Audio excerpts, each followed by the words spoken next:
Welcome to Chapter. Today we're going over Part 1, Chapter 1 of George Orwell's 1984. The chapter begins describing Winston Smith, the main character, and his apartment and the city that he lives in, London, Airstrip 1, Oceania. He writes in his diary that he purchased that the legality of which is questionable since there are actually no laws in this society, but if he's caught with it, will be arrested by the thought police, and expresses anti-government sentiments and overall political discord within himself. And he also flashes back to in his job when they had the daily 2 minutes hate. Towards the end of the chapter, he fears for his imminent arrest for what he's written in his diary. First, we'll go over setting. Like I said before, the story takes place in London, Airstrip 1, Oceania, on April 4th, 1984. The 1984 that's being described in the book is what George Orwell, the author, has imagined 1984 would be like during the midst of the Red Scare in the 1950s. In this book, Winston comments that it's nearly impossible to pinpoint the actual date. He's just estimating that it's 1984, since in that society you can only get the date within 1 or 2 years of accuracy. A smaller setting is Winston's flat in Victory Mansions in London, and he describes it as smelling like boiled cabbage and old rags.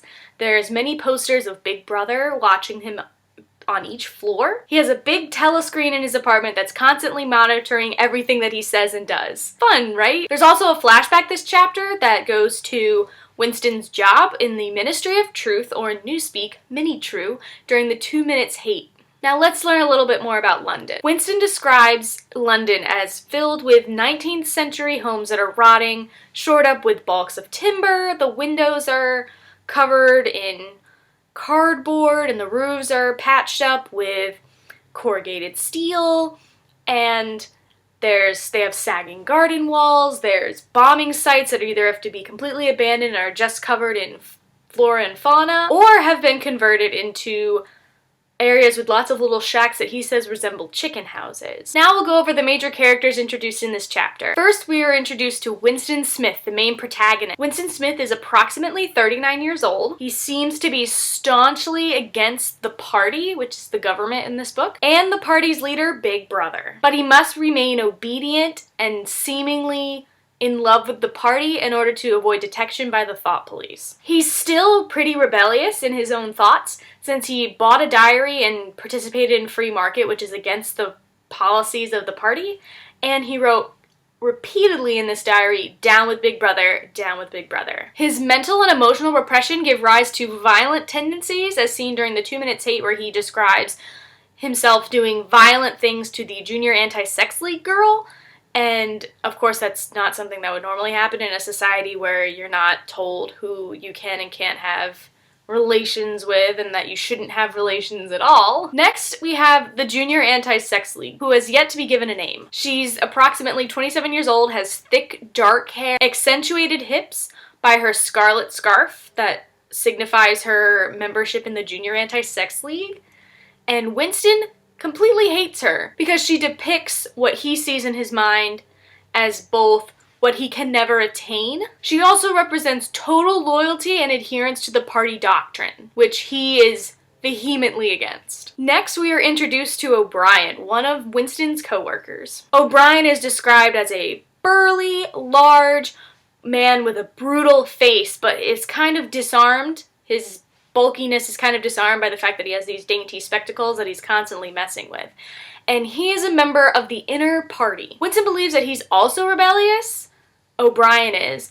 And O'Brien symbolizes Winston's hope that he's not alone in feeling that he's the only person in this entire society that could possibly be against Big Brother and the oppression going on by their government. Next, we have the leader of the party, Big Brother. He's always watching. He's described as classically handsome with a mustachioed face, dark eyes that seem to follow you on all of his posters, and he's this symbol of hope to the party.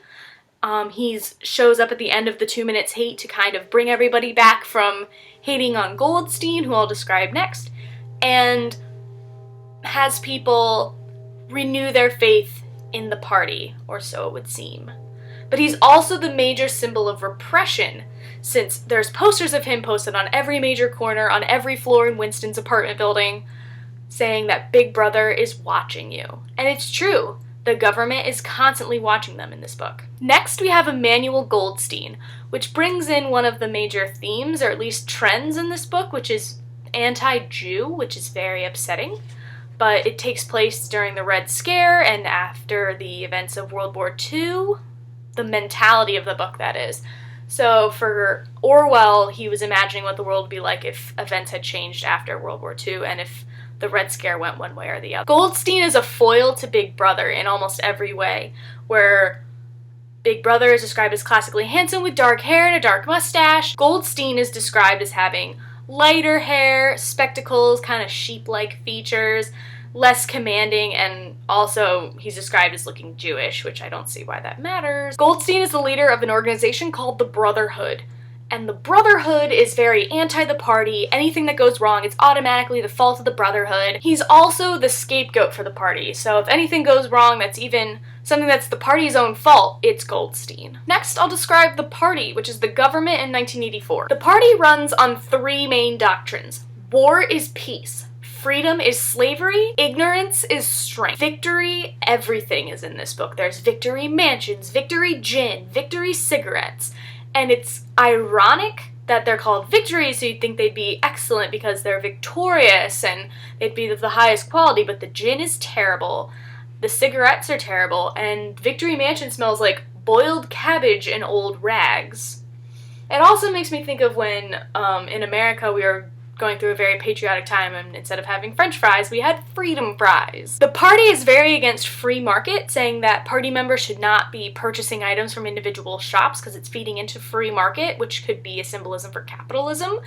And they're against free thought, with the thought police having telescreens, constantly monitoring all their citizens, the Big Brother posters threatening with always being watched. They're very against free thought. Now for the thought police. The thought police are a crime task force within the party. They are against crimes of the mind, where you are mentally rebelling against the party. Some words that I came up with to describe the mood in this chapter are anxious, foreboding, dark, repressed, and apprehensive. The main theme so far, just introduced in chapter 1, is the idea of complete oppression. Winston can't even pick out his own clothes. He has to wear the blue overalls of the party. He can't pick where he lives. He can't pick what he wears, what he eats, what he drinks. It's all provided for him.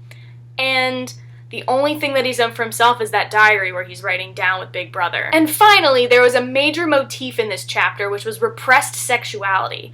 That was shown in how the violent acts that Winston was thinking in his head towards the Junior Anti-Sex League girl, because he knew that he would never be able to be with her in the way that he wanted to sexually, and how the Ministry of Love, or mini-love, was described. It's described as having barbed wire, steel doors, machine gun nests, and armed guards monitoring the streets around the ministry. Now that doesn't sound like something of love. Thank you so much for watching. I'll see you for the next chapter. Bye!